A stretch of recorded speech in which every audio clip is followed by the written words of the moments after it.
Boa tarde a todos, bem-vindos. Damos sequência agora com a fala da Flávia Faleiros, é especialista em literatura e língua francesas pela Université de Paris, Nanterre, e tradutora, escritora, traduziu Louis Aragon, vai falar sobre o tema, é uma das grandes especialistas que nós temos e colega nossa da Unesp. Muitíssimo bem-vinda.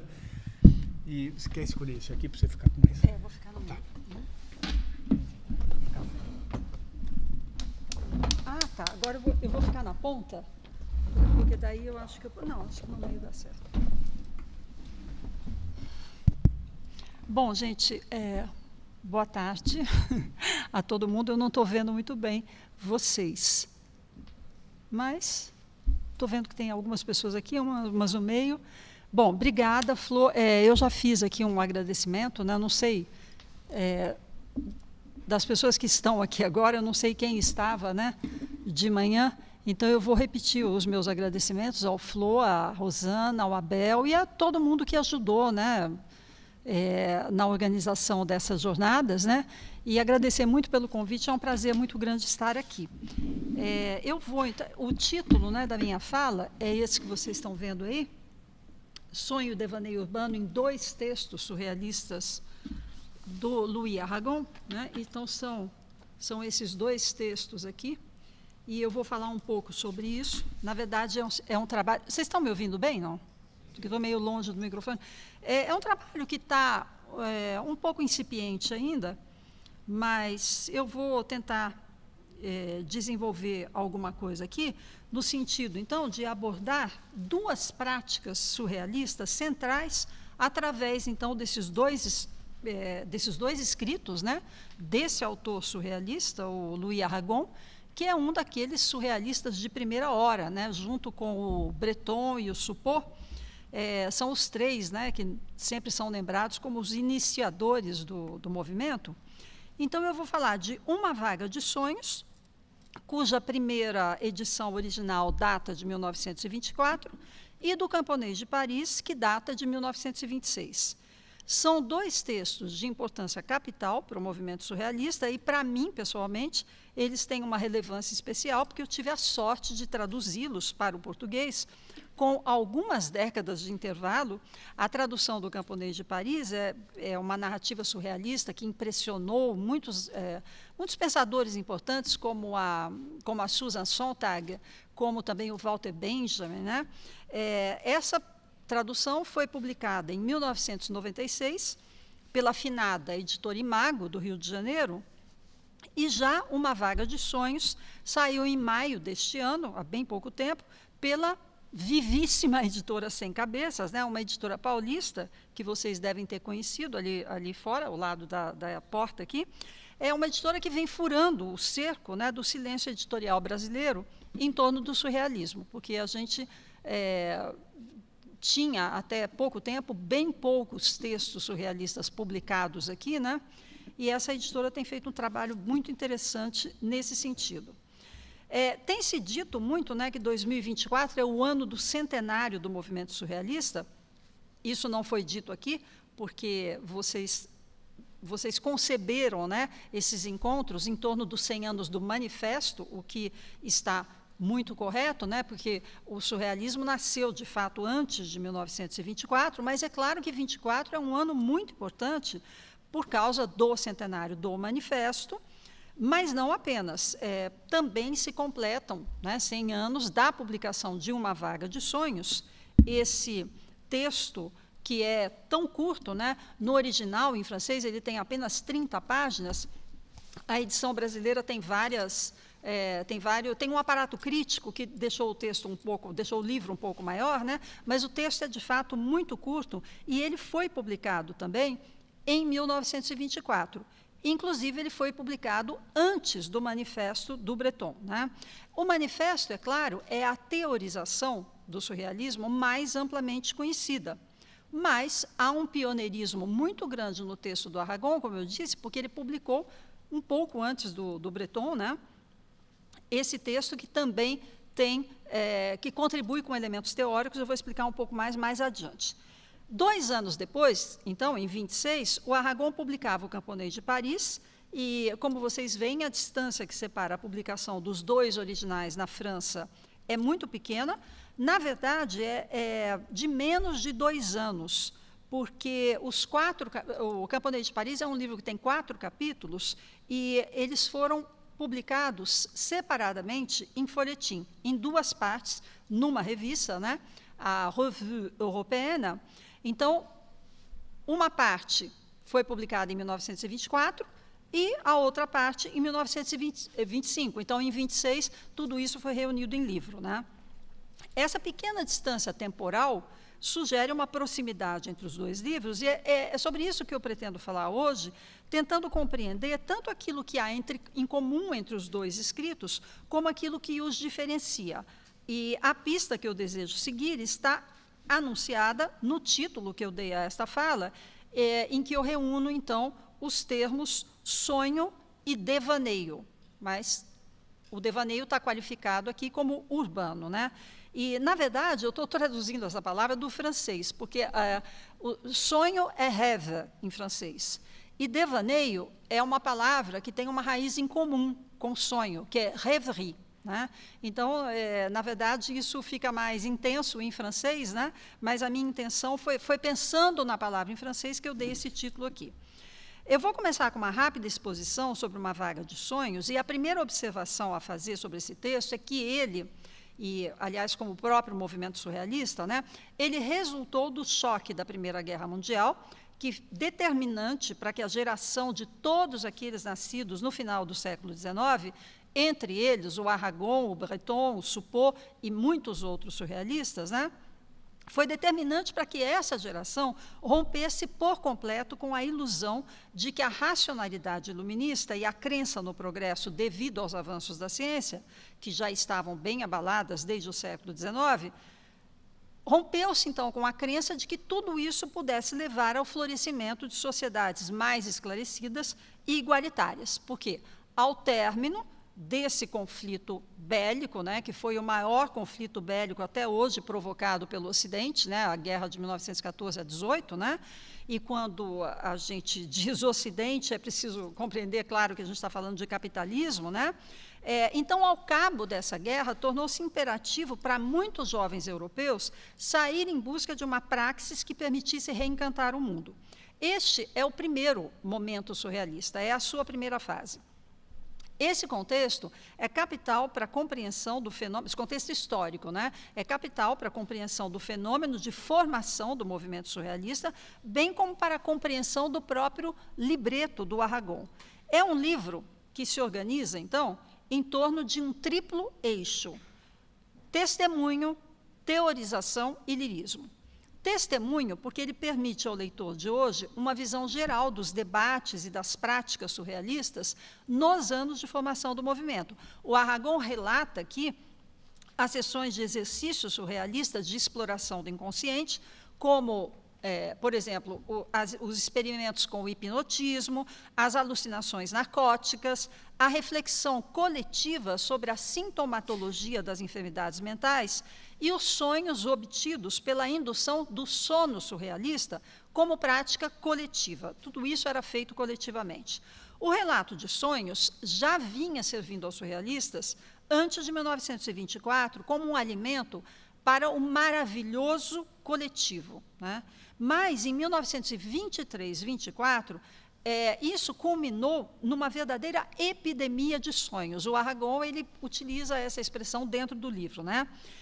E o vocábulo, para vocês terem uma ideia, eu disse que o original tem apenas 30 páginas. O vocábulo sonho tem cerca de 40 ocorrências nesse curtíssimo texto. Essa vaga, por exemplo, portanto, né, do título, é a vaga que tudo submergiu naquele momento, esses jovens surrealistas que, vários outros, né, além dos 3 que eu já citei. Então, testemunho por esse motivo. E teorização, porque esse texto apresenta, de modo pioneiro, como eu disse, e filosoficamente fundamentado, uma definição do surrealismo que inclui a proposta de um léxico que lhe seja pertinente naquele momento de sua história, porque depois isso mudou, tem o outro manifesto, enfim, mas estamos falando desse momento, né?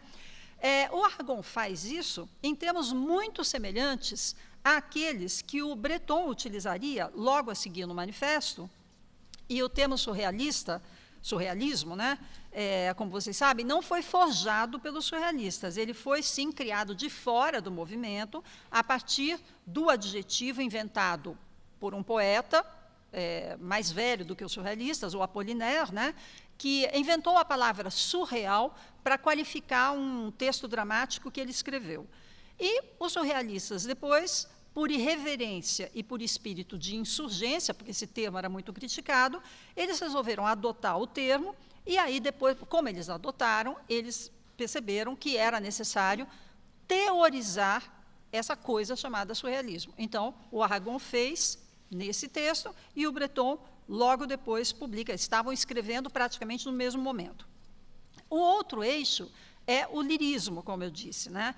Lirismo, graças à pluma extraordinária do Louis Aragon, que consegue a proeza de propor uma reflexão teórica, imprimindo a ela uma tonalidade poética pelo uso de imagens criadas por meio do pensamento analógico, um pensamento comparativo. Ele faz muitas comparações.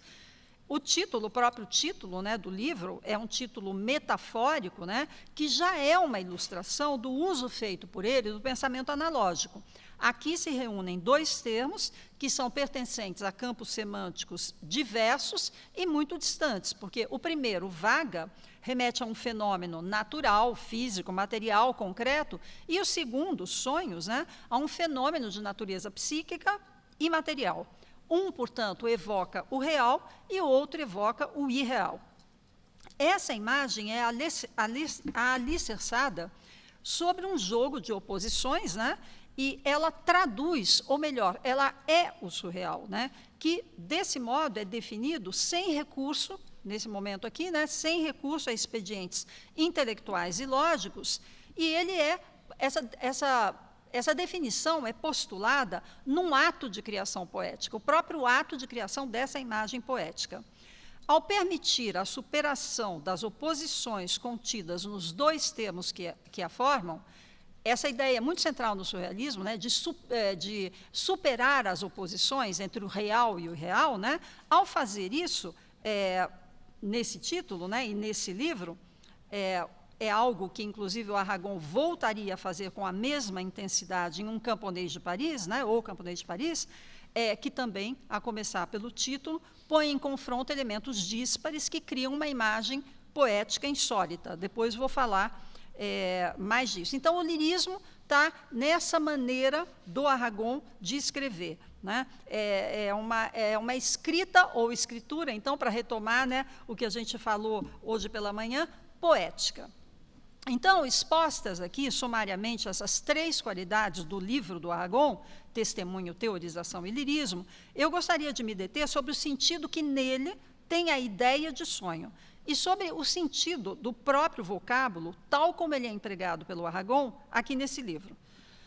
Embora, é claro, não seja aqui meu propósito me estender, né, sobre as complexas relações dos surrealistas com Freud, é preciso indicar que eles foram muito sensíveis às descobertas do vienense sobre o inconsciente. Inclusive, o André Breton chegou a visitar o psicanalista na capital da Áustria em outubro de 1921. Então, vocês veem 3 anos antes, né, dessas definições teóricas que eles vão elaborar. As práticas coletivas surrealistas no início dos anos 20, que são relatadas pelo Aragon, portanto, traziam a marca desse interesse, porque eram concebidas no sentido de permitir o acesso de seus participantes a um inconsciente inexplorado e desconhecido. Tanto o relato de sonhos, quanto o sono induzido, levando a uma espécie de transe, que é algo que eles praticavam também, né? Nesse sentido, o termo sonho é próximo da acepção que tem na psicanálise, isto é, trata-se de um material privilegiado para compreender as operações inconscientes, as operações pré-conscientes e também as operações conscientes que estão envolvidas na atividade onírica. Porque o que eu estou dizendo aqui? Você tem, por um lado, o próprio sonhar, né? Você tem depois a recordação do sonho e você tem o relato que dele se faz. né? Então, a gente tem essas 3 dimensões, inconsciente, pré-consciente e consciente, né? Esses aspectos são justamente os aspectos que o Freud explorou em seu estudo intitulado A Interpretação dos Sonhos, que data de 1900, né? Um estudo que, é claro, para aquela época era um estudo muito inovador, né? Porém, o sentido dado por Aragon ao vocábulo sonho é muito mais extenso e recobre outras acepções vinculadas especificamente à aptidão imaginativa humana. Este sentido é que preside a criação das imagens poéticas em uma vaga de sonhos e determina esse lirismo intenso, né, que a gente encontra nesse texto. Diversos trechos poderiam ser citados a esse propósito, mas eu vou evocar um deles que, além de se caracterizar por um teor altamente lírico, ilustra o sentido do sonho, segundo Aragon, neste livro. Eis o trecho, então, que eu peço para você projetar, porque fica mais fácil acompanhar a leitura, se não ficar tão pequeno, né? Porque eu não sei se vai ficar muito pequeno para vocês.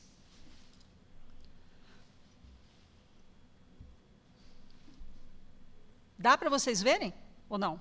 Dá? Eu vou ler, tá? É um trecho um pouco longo, mas eu vou ler. Sonhos, sonhos, sonhos. O domínio dos sonhos estende-se mais e mais. O sol azul dos sonhos faz recuar para seus covis as feras de olhos de aço. Sonhos, sonhos, sonhos sobre os lábios do amor, sobre as cifras da felicidade, sobre os soluços da atenção, sobre os sinais da esperança, nos canteiros de obra em que se resigna, ao lado das picaretas, todo um povo.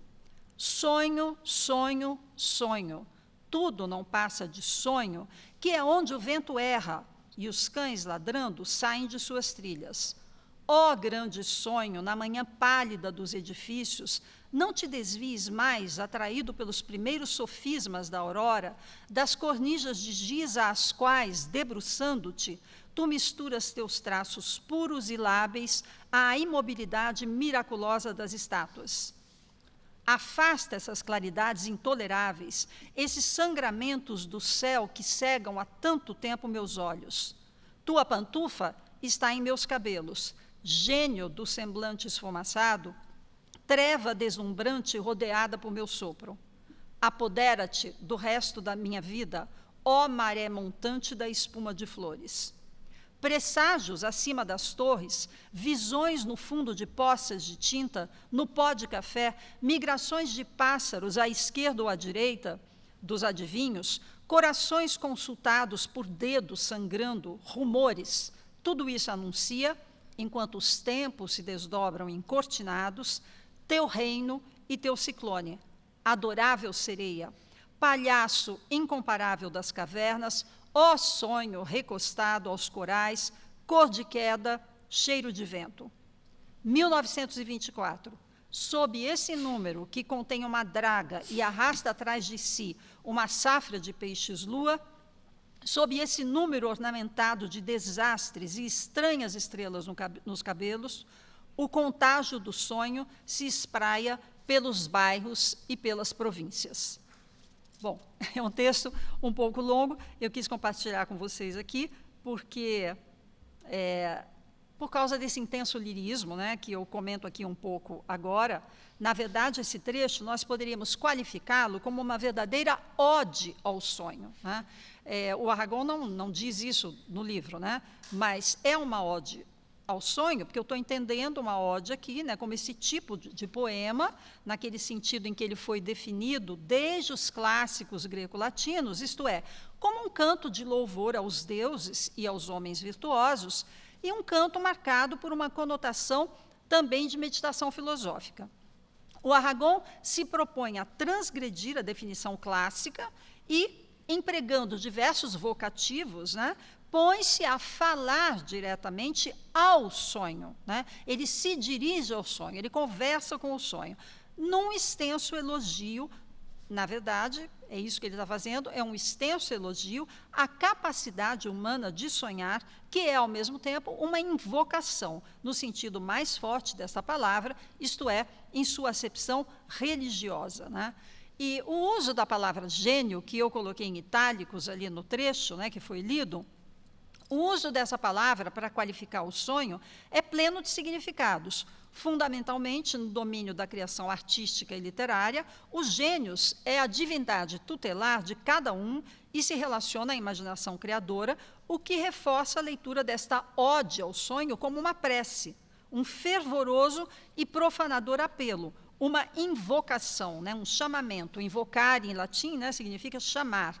Um chamamento ao Deus sonho, que é essa superior divindade surrealista no momento em que o Aragon escreve esse texto. O trecho, que é mais longo ainda do que isso, se conclui depois, após uma enumeração de sonhadores, ele utiliza essa palavra, né, entre os quais figura o Freud, porém não só. Entre outros, são citados ali, todos juntos, né, pintores como Picasso e De Chirico, né, os poetas Saint-John Perse, Saint-Paul Roux e Pierre Reverdy.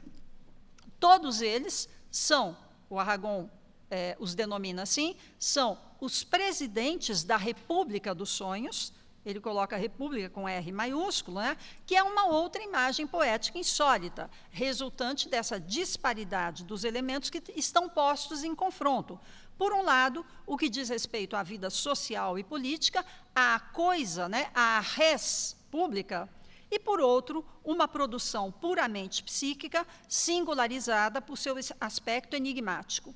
Como se vê pelo trecho citado, o vocábulo sonho, no libreto do Aragon, ganha um sentido mais amplo do que aquele consagrado pela psicanálise e aparece estreitamente ligado à produção artística. No caso aqui, muito especificamente, à poética ou pictórica, porque ele cita mais nomes de poetas e de pintores, né?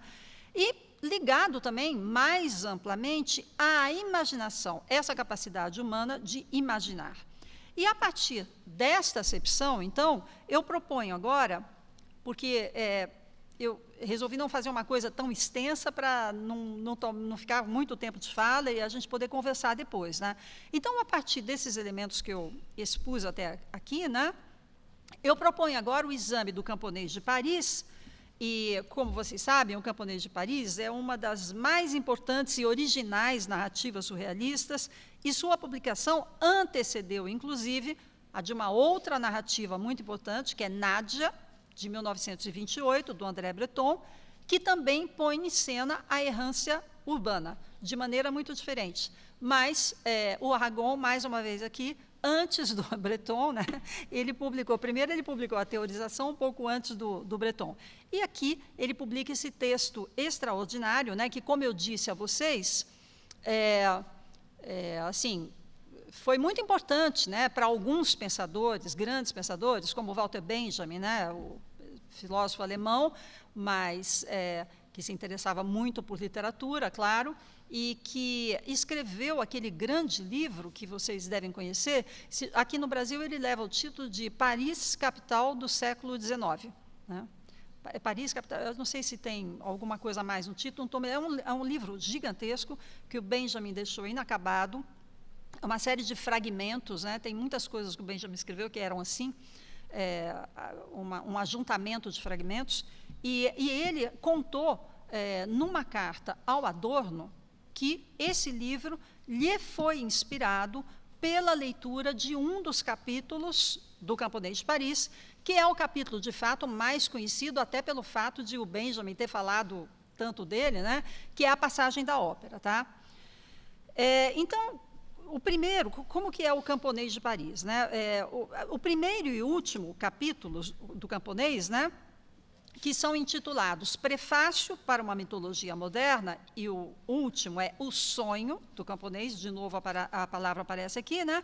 Esses dois capítulos, eles são, digamos assim, manifestos, espécie de manifestos no sentido amplo da palavra.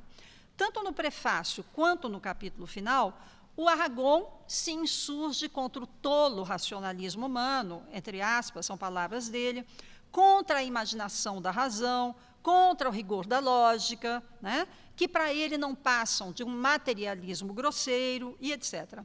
São ideias que se inscrevem muito claramente na continuidade daquele elogio ao sonho que ele faz em Uma Vaga de Sonhos. Ele faz, inclusive, a defesa do erro. O Aragon faz a defesa do erro e prega também a fundação de uma mitologia moderna que só poderia resultar, segundo ele, da capacidade humana de perceber o insólito, que está aí, por toda parte, mas que ninguém vê, né?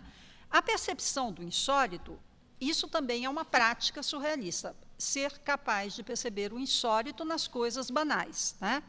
Então, é justamente a esta prática que o Aragon vai se consagrar nos 2 capítulos centrais do livro, né? Esses 2 capítulos são, então, a passagem da ópera, como eu já disse, né? E o outro é o sentimento da natureza no Parque Butte-Chaumont, que é um parque de Paris, construído no século XIX, que fica um pouco nas fronteiras da cidade, da periferia, né?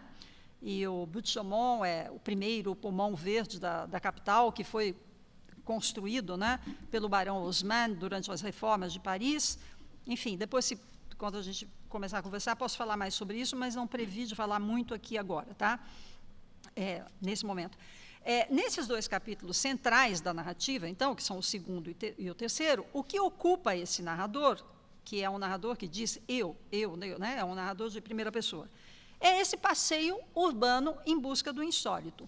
Por um lado, ele faz uma deambulação solitária na passagem da ópera. Esse narrador, ele está só, ele anda pela passagem da ópera, e ele faz isso às vésperas da demolição dessa passagem, né?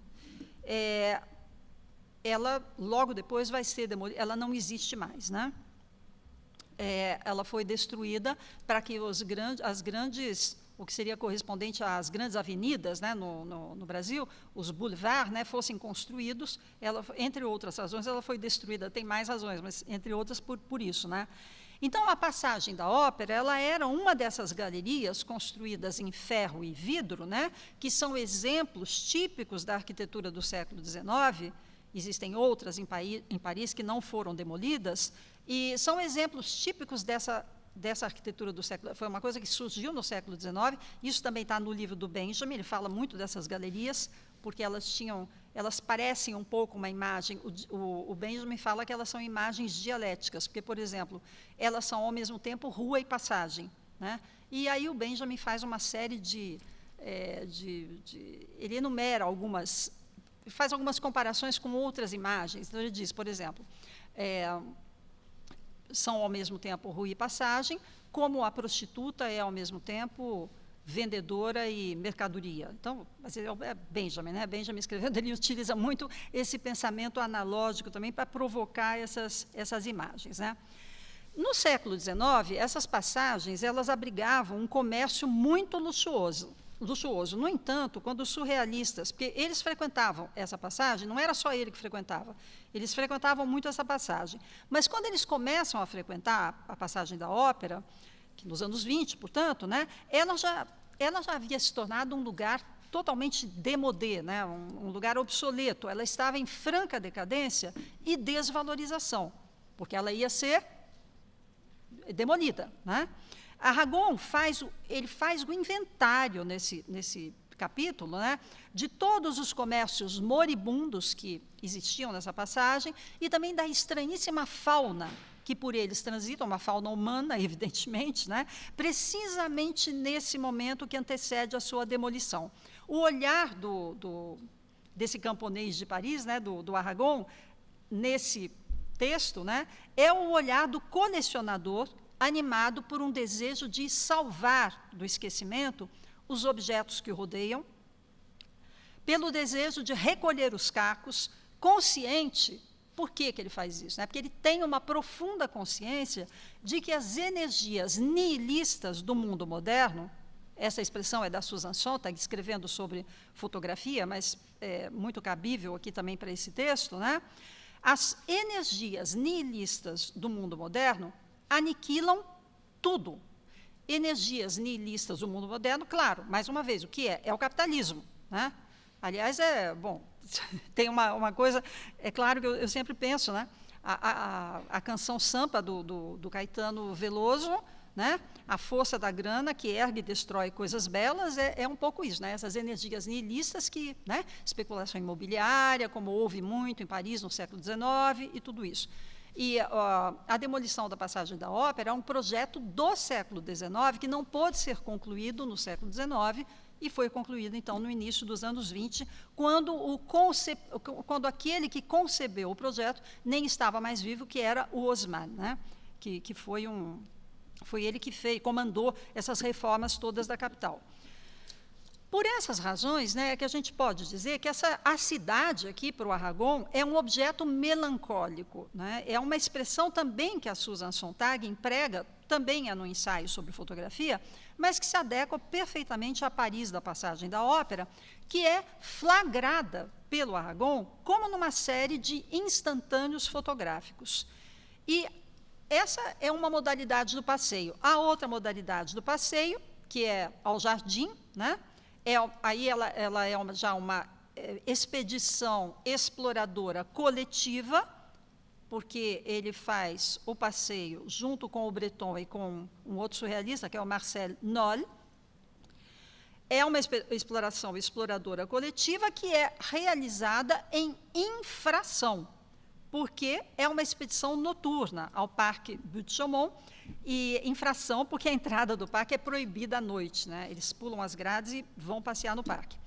O Jardim Buttes-Chaumont é um lugar periférico, como eu disse a vocês, está dentro de Paris ainda, mas está realmente na fronteira com o subúrbio, né, parisiense.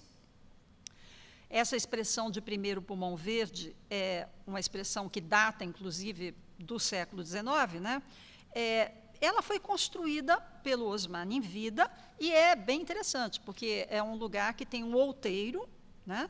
Mas foi um outeiro que tinha servido anteriormente, e isso desde tempos bem antigos, né, tinha servido de depósito de lixo.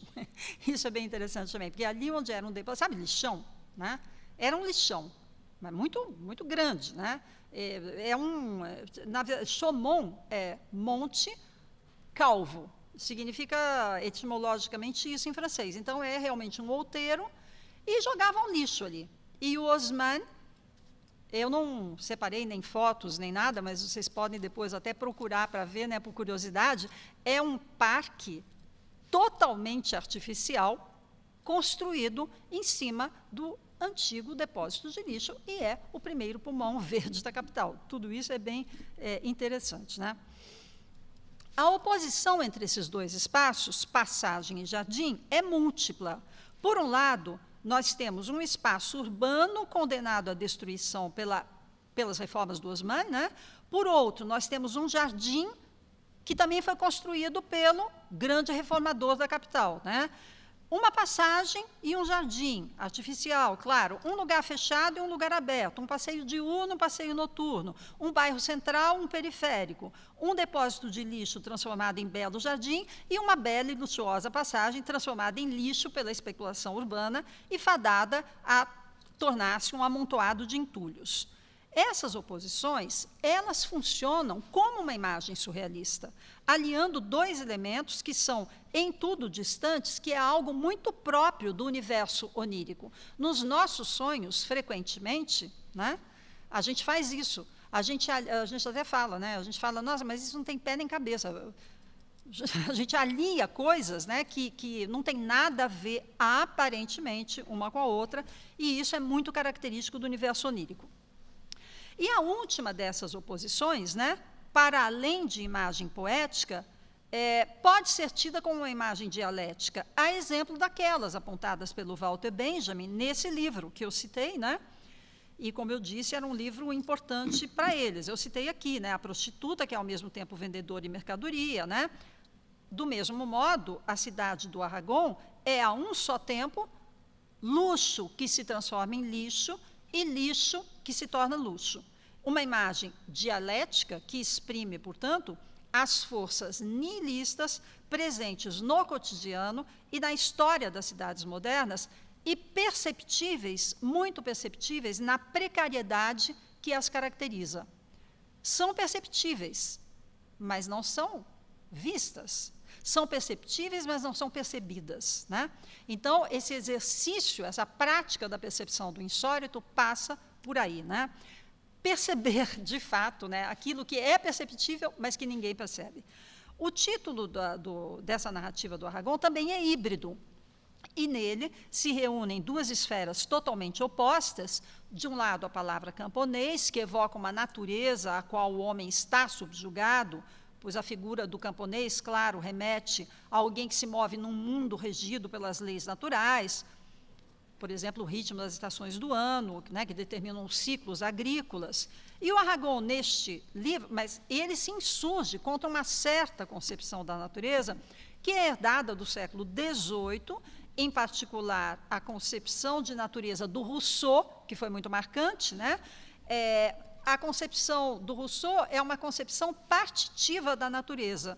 O que significa isso? Excluímos da natureza todos os objetos marcados pela presença humana, para pôr em valor apenas os objetos resultantes da obra divina, né?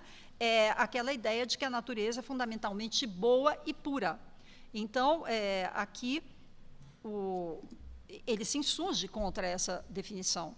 Para ele, ele tem um trecho do livro em que ele vai dizer, inclusive, que a natureza para ele é o seu próprio inconsciente, né? Então, é uma concepção totalmente diferente. Mas, quanto a outra palavra, em relação ao século XVIII, quis dizer, quanto a outra palavra do título, ela remete a tudo aquilo que é produto da civilização e que traz a marca indelével da presença humana, né? Então, ao reunir nesse título, ao propor, né, essa formulação poética, né, o camponês de Paris, isso já é uma ruptura com essa concepção partitiva da natureza. A reunião dos termos camponês e Paris torna possível a concepção de um espaço regido por outras leis, como aquelas que regem o universo onírico, um espaço à medida do homem em busca de uma mitologia moderna, porque ele está em busca dessa mitologia moderna, como ele diz num dos capítulos, eu citei agora mesmo, né? Esse título concretiza a concepção que Aragon tem, então, da natureza, e, além disso, indica que a cidade, que é um produto da civilização, torna-se um espaço privilegiado para o devaneio, para a percepção do insólito, para o sonho, portanto. A deambulação urbana se torna, então, devaneio urbano, né? E aí eu lembro aquele sentido que eu falei para vocês agora mesmo, rêve, rêverie, né? Que são palavras que são da mesma raiz em francês, né? Em português é uma outra palavra. Mas, no início dessa fala, eu disse que eu tentaria expor o que há em comum entre uma vaga de sonhos e o camponês de Paris.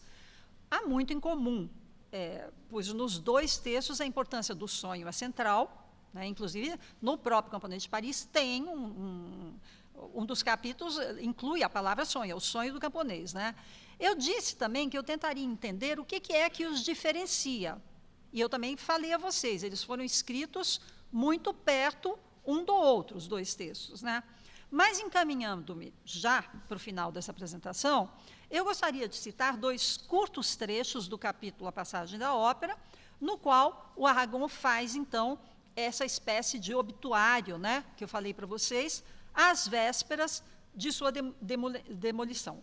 Você pode passar para mim, por favor?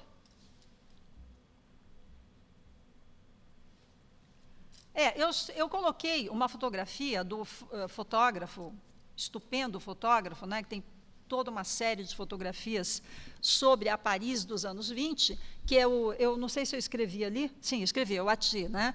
O Eugène Atget, que era um homem bem mais velho que os surrealistas, não nasceu no final do século, não me lembro o ano exato, mas devia ter pelo menos 20 anos a mais, e os surrealistas descobriram a fotografia do Atget e logo se encantaram muito, né, porque eu coloquei essa fotografia aqui, porque realmente assim dá um pouco a ideia, né, do que era a Passagem da Ópera nesse momento, e tem trechos da Passagem da Ópera que lembram várias fotos do Atget, né? Então, aqui ele diz assim, nesse trecho: e bengalas, muletas, ventosas, bastonetes em enxaqueca. E depois, que alguém me explique esse crime passional, 2 mãos cortadas numa bacia, Ataduras herniárias para todas as variedades de hérnias, simples ou duplas, com seu tampão sustentado por uma cinta metálica elástica, ataduras herniárias para adultos, ataduras herniárias para crianças. Na loja do fundo do corredor, todos esses elementos se encontram com muitos outros. Meias elásticas, meias para varizes, cuecas, recipientes para aplicar injeções, alguns decorados com flores, cintas para mulheres, rosas, vermelhas, brancas, de borracha, de seda, de linho ou algodão, irrigadores, clisobombas, clisteres, fumigadores, pipos de seringas, bolsas de água quente, aparadores de madeira para aquecedores de cama, bacias para banhar os olhos, sondas e vidros de grau, tubos de ensaio, etc. Eu esqueci de colocar a referência completa quando eu estava fazendo isso. É do camponês, então esse, né, como eu falei para vocês, mas esqueci de escrever aí a referência completa. E o outro trecho, que também, né, o outro trecho, acho que também contém uma foto, se não me engano, não me lembro se eu coloquei ou não, que vem a seguir.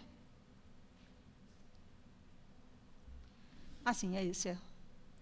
Aqui uma vitrine de coiffeur, né, de cabeleireiro. Um pouco mais adiante, na página seguinte, eu acho, um pequeno esqueleto de ouro, constituído unicamente por peças que a indústria humana pode substituir à obra divina, sem destruir sua economia, está pendurado nesse bazar de esquisitices.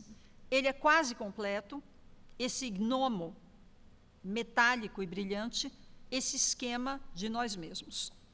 E, a seu lado, como modernizaram os deuses antigos, duas pequenas estatuetas pintadas com a carne rósea, os cabelos e os pelos negros, figuram Apolo e Vulcano. O bazar de esquisitices é o da outra foto, né? Mas aqui também a gente não deixa de ter um certo bazar de esquisitices, porque esses manequins, né, que os manequins eram muito apreciados pelos surrealistas também, inclusive na pintura do De Quirico, né, que pintava muitos manequins assim em lugares, em praças desertas e tal, né? Bom, eu li rapidamente esses trechos, né, e vocês veem que neles, por essa enumeração acumulativa de objetos banais, né, e também pela mistura de elementos díspares, o Aragon cria, pelo ato da escrita, imagens oníricas, né, cuja matéria escapa um pouco ao controle da razão, por essa enumeração, né, acumulativa. E, mais uma vez, a escrita dele é, em si mesma, um ato surrealista, porque reúne elementos, por exemplo, no segundo trecho, né, que eu li, esqueleto de ouro. São dois campos semânticos diferentes, né? Um esqueleto não é de ouro. Esqueleto, né? Indústria humana versus obra divina. Gnomo, que é, ao mesmo tempo, metálico e brilhante. Uma outra expressão que ele utiliza, esquemas de nós mesmos. Deuses antigos modernizados, né? Isso que ele faz aqui, né, é feito, como eu disse, por recurso a uma vasta enumeração, mas uma enumeração do quê? De bens de consumo, né? E assim se pode ver como o Aragon, em O Camponês de Paris, desliza, a meu ver, né, é isso que eu estou pensando aqui, quando eu pensei no que eu estou falando aqui, né, o Aragon ele desliza sutilmente para uma forma de pensamento mais materialista, porque o sonho aqui ele se torna, de fato, concreto pela errância e pelo conhecimento sensível dos lugares humanos. Esse conhecimento sensível é muito importante no Camponês de Paris também. A presença do olhar é fundamental, né? Tem várias coisas aí para dizer sobre isso. E a noção de inconsciente, na prática surrealista, então, do devaneio, deambulação urbana, se amplia.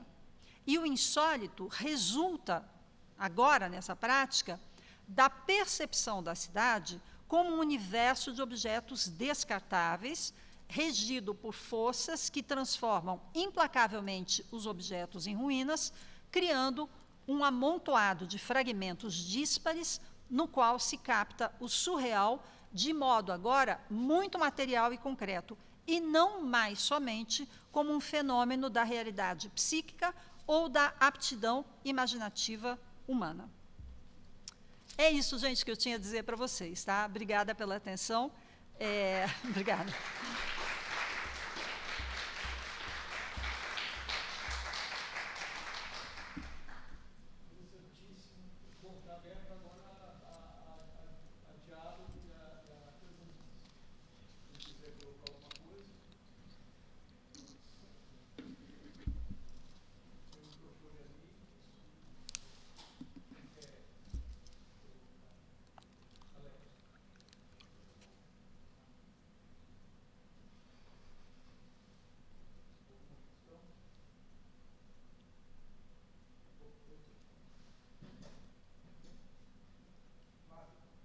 Oi.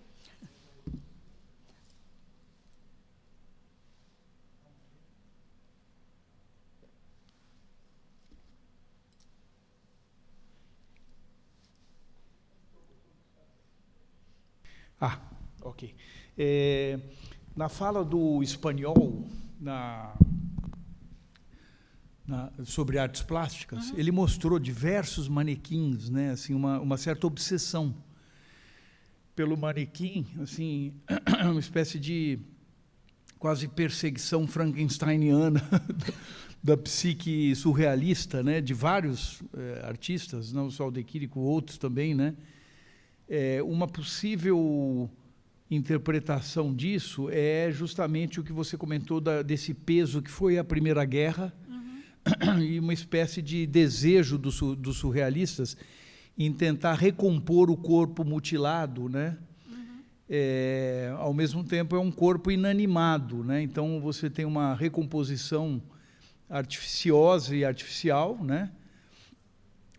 Sem a ânima, né? Porque é um boneco inanimado, de alguma forma, é uma tentativa, e que faz aproximar os manequins da colagem, que é um dos princípios também do surrealismo e tal. O que você teria a dizer sobre isso? Isso faz sentido, esse tipo de pensamento que a gente tentou costurar, tentando explicar o manequim, essa obsessão por essa coisa, né? Olha, eu acho que faz sentido, sim, entendeu? Pode ser que não seja a única explicação, mas eu acho que faz sentido porque, de fato, né, essa hecatombe, ela foi, né, muitas vezes nós vivemos um mundo tão repleto de guerras, né, e inclusive agora estamos aqui falando e as pessoas estão sendo assassinadas, né, por aí, né, a gente sabe onde, principalmente hoje, né, se situa o pior espaço, né, da guerra.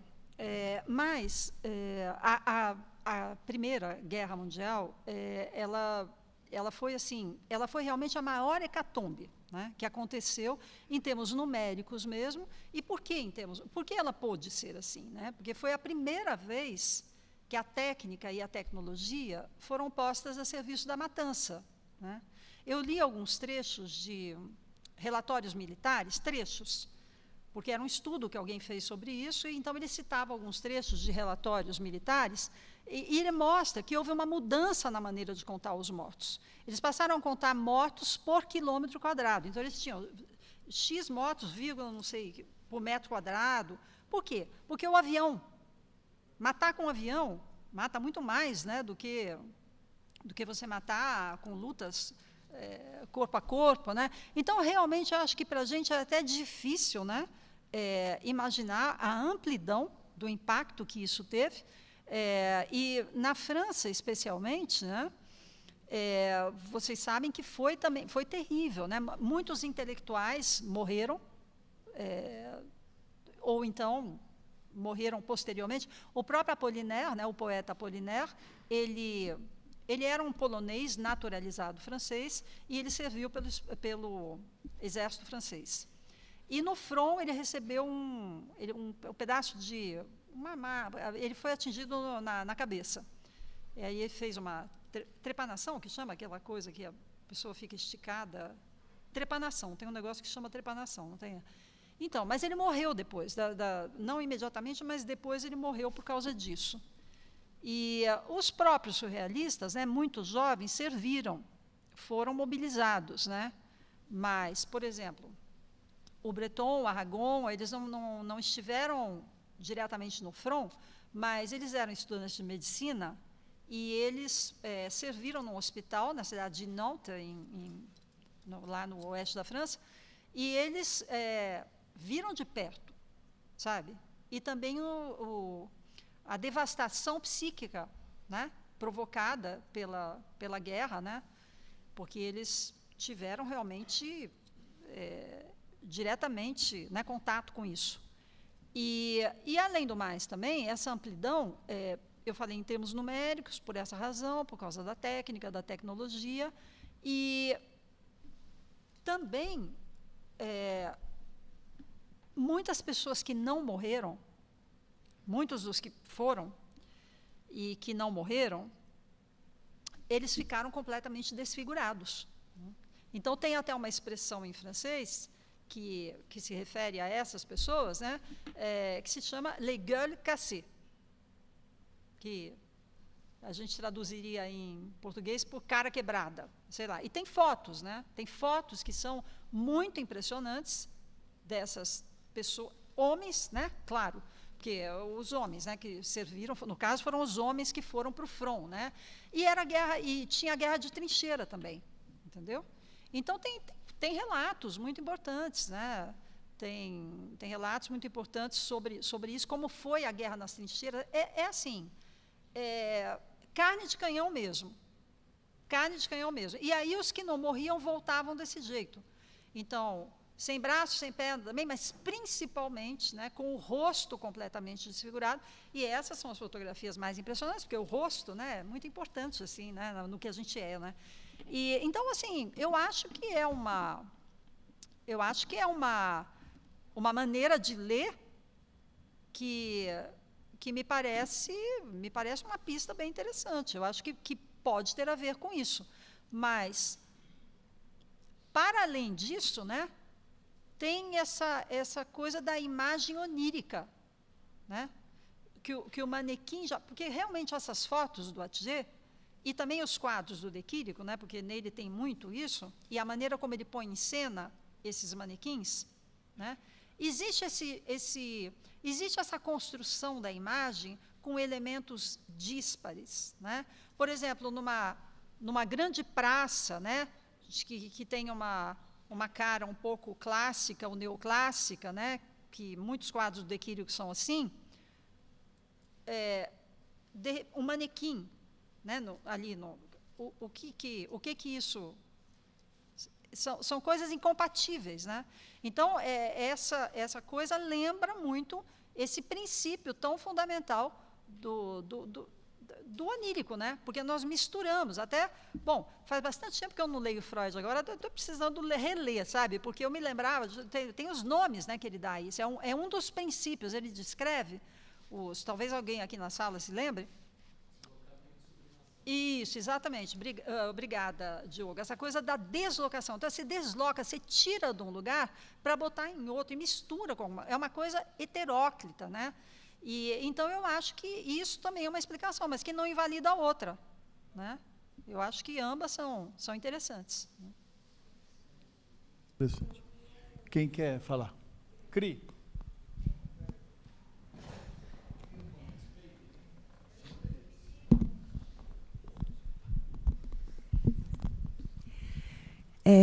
Eu vejo que assim o boneco, né, ele já é uma coisa que vem de antes até, né, do romantismo fantástico.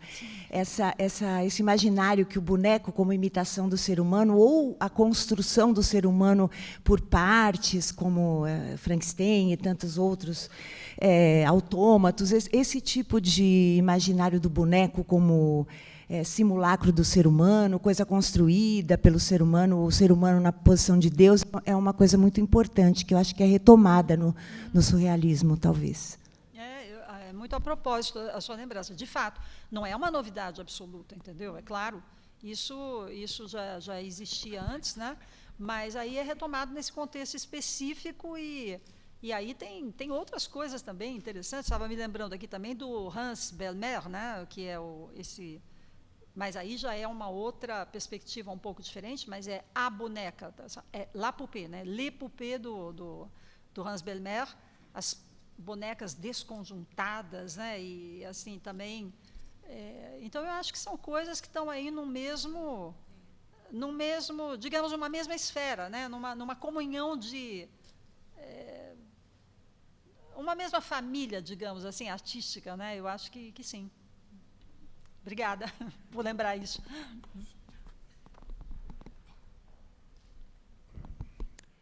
Em português. Em português, ótimo, obrigada. De que forma Aragon é camponês, aquele que é burguês de Neuilly. De que forma ele é um camponês? Alors qu'il est un bourgeois de Neuilly. Sim, sendo ele um burguês de Neuilly, como é que ele pode ser um camponês? Mas é uma imagem poética isso, né? É uma imagem poética, não faz mal que ele seja um burguês. Ele foi criado como um burguês, né? O Aragon, de fato, ele foi criado como um burguês. Mas o fato de ter sido criado como um burguês e de, como a gente estava falando outro dia, se vestir muito bem, né? Porque ele era um homem, aliás, muito bonito, né? O Aragon era um homem muito bonito, se vestia muito bem. Isso é uma imagem poética. O camponês, ele percorre a cidade com um olhar de estranhamento, né? Então, eu acho que a leitura ela é pela via do poético, que eu entendo. Ele é um camponês nesse sentido, poético. Não sei se eu respondo a sua pergunta. Oui ou non? Non, je réponds pas. Parce qu'il est, dans son texte, il est aussi vulgaire et grossier comme un paysan. Il insulte, il injurie. Et aussi... No texto, ele insulta? Ah oui, il insulte. Et grossier. Grossier? Não, grosseiro? Não, não é. Aqui? Não, não concordo. Não concordo. Já pensou um casal brigando em público? Fica complicado isso. Olha, hoje não se adoram mais deuses sobre as alturas. O templo de Salomão passou nas metáforas em que ele abriga ninhos de andorinhas e lívidos lagartos. O espírito dos cultos, dispersando-se na poeira, fez desertos os lugares sagrados. Mas há outros lugares que florescem entre os homens, outros lugares em que os homens se ocupam descuidadamente de sua vida misteriosa e que pouco a pouco nascem para uma religião profunda. A divindade ainda não os habita. Esse é o início da passagem da ópera, né? São as primeiras linhas da passagem da ópera, e eu poderia ter escolhido... Ele vai falar aqui da metafísica dos lugares, depois, né? E vai tratar esses lugares como praias do desconhecido, do frisson, né? Bom, enfim, eu poderia ter escolhido um outro trecho, mas grosseria e vulgaridade eu não vejo. Eu não vejo aqui. Eu não sei se eu entendi direito a pergunta que ele fez. O fato do Aragon ter uma educação burguesa... Ele perguntou assim, em que um burguês como o Aragon, criado no bairro de Neuilly, que é realmente um bairro, né, e até hoje, né, em que ele pode ser um camponês? Foi essa a pergunta. A provocação. Está provocando. Mas aí eu vou provocar. Aí eu vou fazer uma outra provocação. Na realidade, os grandes revolucionários, eles foram burgueses, né? Se você pegar Marx, por exemplo, claro que Marx passou fome, mas Marx não tinha uma origem proletária. Mas... Sim, mas tudo bem. Sim, Marx morreu na miséria porque foi perseguido e tudo, mas assim, Engels não morreu na miséria, e era um dos maiores revolucionários de todos os tempos. Engels, inclusive, financiou Marx. E, na realidade, os grandes revolucionários são intelectuais. Isso é preciso assumir. Se eu falo isso no meu ambiente de militância, eu sou linchado. Mas essa é uma verdade. Os grandes intelectuais os grandes revolucionários foram intelectuais. O potencial intelectual de Marx, Engels, Lenin, Trotsky, Rosa Luxemburgo, que era de uma cultura absurda, mesmo Fidel, Che, são grandes intelectuais, Mao Tse-tung, né? E Lula, que vem da fileira operária, é um pelego, né? Que molha a mão do centrão, que abafa o movimento operário. Eu com 17 anos, estava lá no meio do ABC, na greve, vendo Lula segurar a greve, né? Então, assim, é muito relativo isso, não? Mais c'est quoi? Parce qu'il a demandé...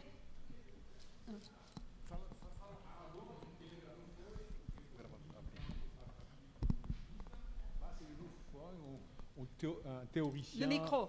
Il n'a pas été un théoricien, pensador, non, comme Marx. Non, c'est un romancier. Mais ce n'est pas ça l'idée. L'idée, c'est qu'un paysan, c'est un ethos. Hein? Et c'est ça la question. Quelle est la dimension paysanne dans sa déambulation, dans sa flânerie? C'est ça. Mas é uma imagem poética. Isso é uma imagem poética em que se aliam dois termos distantes um do outro. Eu já escrevi bem mais sobre isso, entendeu? Tenho coisas escritas sobre isso, tentando assim esmiuçar mais essa imagem poética, né? E ver pegando o que está num campo semântico, o que está no outro campo semântico.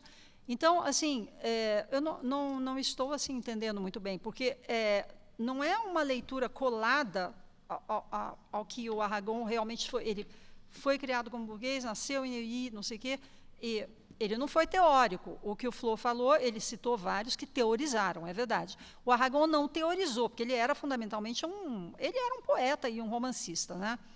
Mas é uma dimensão, também não vamos dizer que ele é um revolucionário como os outros que o Flo citou, mas ele é um homem a favor da revolução, enfim, a gente sabe.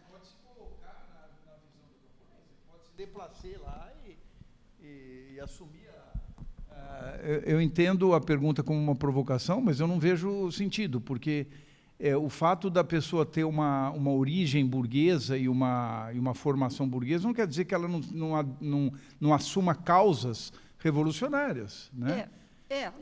De abolição da própria classe, inclusive. Mas eu insisto no fato de que se trata de uma imagem poética, entendeu? Mas ela tem muito valor, né? O que é um camponês? Um camponês é uma figura, né, assim, que tem uma relação visceral com a terra.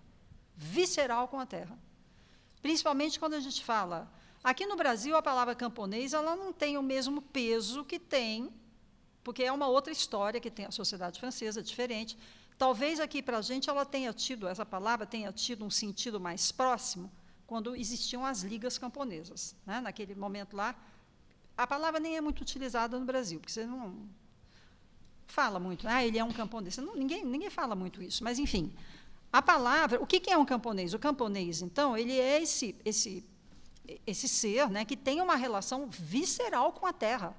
Ele sabe dela, ele sabe tudo da terra, ele vê, ele sabe avaliar o que se passa. E esse camponês de Paris é com a cidade. Então, é uma imagem poética, né, que reúne dois campos semânticos, né, que são distantes um do outro. Isso cria uma faísca poética.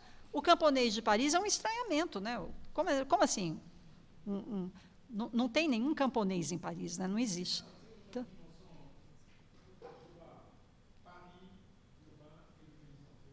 mas é o que eu disse. É o que eu disse, exatamente. É uma imagem um pouco paradoxal, né? Porque ela reúne elementos que vêm de campos semânticos muito diferentes. Mas se você começar o que é o camponês, que o camponês tem essa relação tão visceral com a terra, desse livro é com a cidade que ele tem essa relação visceral, né? Então, é um dos traços que talvez de aproximação do camponês com Mas não passa pelo fato de ele ser nascido em Neuilly. Não passa por isso. Inclusive, o fato do camponês ser muito ligado à terra faz com que a visão marxista do camponês seja bastante precavida.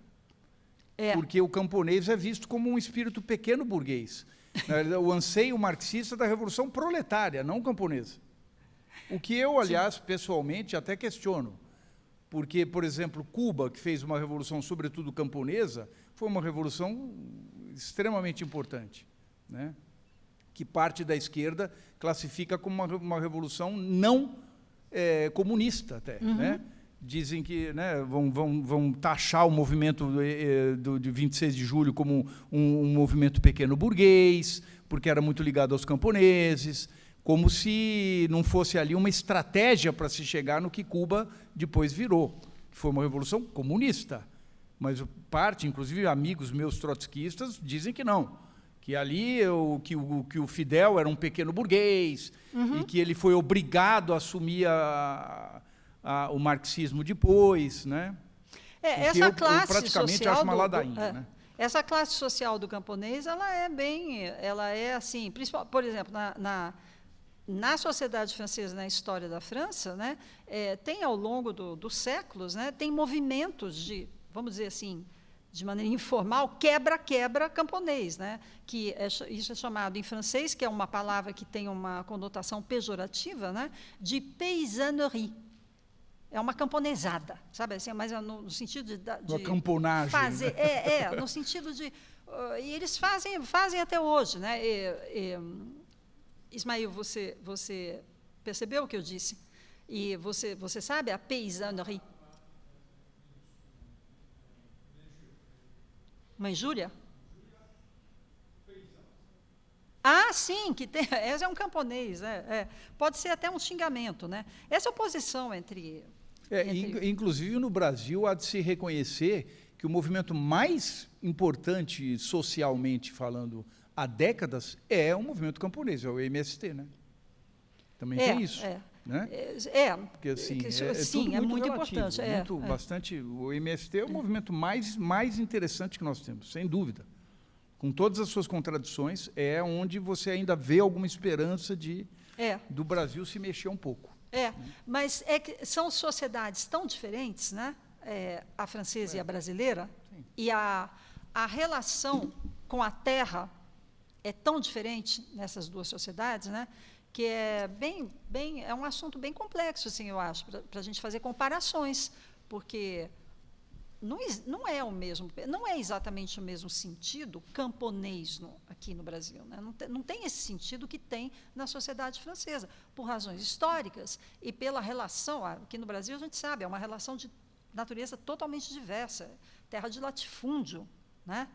Nunca aconteceu uma reforma agrária aqui, embora o MST queira, né, e reivindique a reforma agrária, né, há tanto tempo, aqui nunca aconteceu. Então, são realidades sociais muito diferentes, né? Mas, na França, a paysannerie são essas revoltas camponesas que não são nada revolucionárias. Então, taca fogo no leite todo, entendeu? Não fica sem leite. Não, você entende? Não tem uma consciência... Não tem uma consciência social e política como... Não tem essa estruturação, entendeu? É um pouco como revolucionária, sabe? Esse movimento dos Jone aí, né? Que é uma coisa assim que pode ser de esquerda, mas tem de direita junto, né? Era meio estranho, os gilets jaunes, os coletes amarelos, né? Que eles chamavam. Os coletes amarelos, exato. Né? Um pouquinho mas, isso, né? Mas eu acho que tinha um pouco de coisa misturada, mas, bom, tinha muita coisa boa, né? Na proposta. Só que eles foram completamente esmagados pelo Macron, né? Como aqui o movimento de 2013 também, que começou de um jeito e acabou virou o movimento desse MBL aí, que é o super reacionário, e etc. Eu acho que aqui ele foi financiado já desde o início por forças externas. Eu tenho essa convicção. Não sei, eu acho que talvez... Eu tenho essa convicção. Talvez o início tenha sido com um potencial interessante que logo foi desvirtuado. Tinha coisa, mas já tinha o financiamento. Já li sobre isso até. Não vou saber te dizer onde e o quê, mas já li. A direita é muito articulada, né? Muito mais que nós, sem dúvida. E já tinha dinheiro externo já financiando isso. E uma vez eu fui só porque eu não tinha vontade de ir. Nunca tive. Mas um dia eu falei assim, eu vou para ver, eu quero ver se eu estou achando isso aqui interessante mesmo ou não. Eu fui, e eu achei um horror. Porque eu comecei a ver as palavras de ódio, uma mistura. Porque o problema é que a direita, como a direita é burra, ela é muito unida. E nós, como somos inteligentes, a esquerda, a gente tem dissensões, porque a gente tem coisas agudas. E o pensamento agudo, ele causa dissensões, né? Então, e ao mesmo tempo é uma burrice crônica, porque a gente não consegue absorver as diferenças e fica tudo espalhado. E a direita é burra, ela tem poucas ideias e ela se unifica rapidamente. Então, esse é o problema, né? É o grande... É um deles que nós temos, um deles. Temos vários, mas... Bom, acho que é isso, né, gente? Temos aí a próxima execução. Quando? Devemos encerrar, temos pergunta.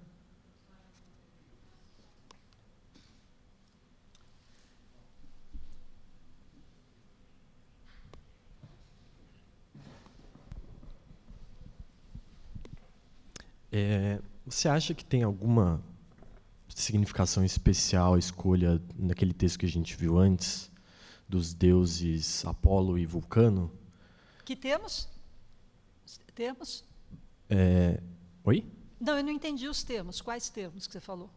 Dos deuses. Dos deuses. Apolo e Vulcano. Sendo não Apolo e Dionísio, mas Apolo e Vulcano especificamente também como deus, como Hefesto, deus da indústria. Se você procurar, você vai encontrar. Assim, eu não procurei, entendeu? Assim, eu não me detive nisso em especial, né? Mas se você começar a refletir sobre o assunto, eu acho que você vai poder construir algum sentido mais subterrâneo para isso, porque esses textos, eles são assim, né? Eles são de uma riqueza, tem vários estratos, parece, né? Então, quando você começa... Eu fiz isso em vários trechos do Camponês de Paris. Num outro momento, faz tempo e tal. Mas, assim, não fiz em tudo, né? Porque nesse, especificamente, eu não pensei.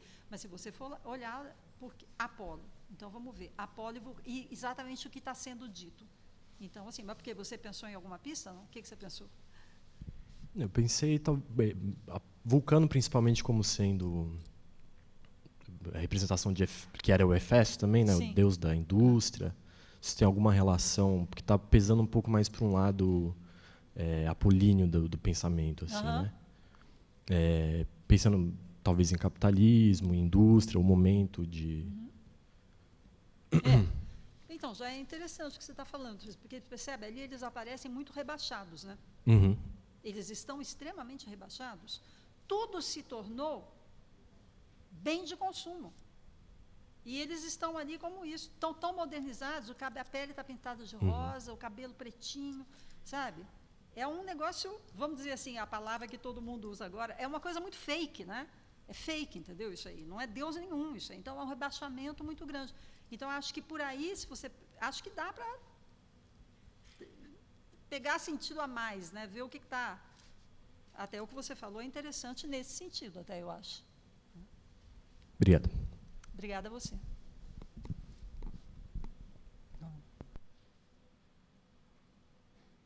Muito obrigado, Flávia. Vamos encerrar aqui, porque temos a apresentação às 3h30 agora, da Lu Sarracini. Tá? E super obrigado, foi muito bacana. Parabéns. Obrigada, Flor, obrigada a vocês que estavam aqui. Obrigada.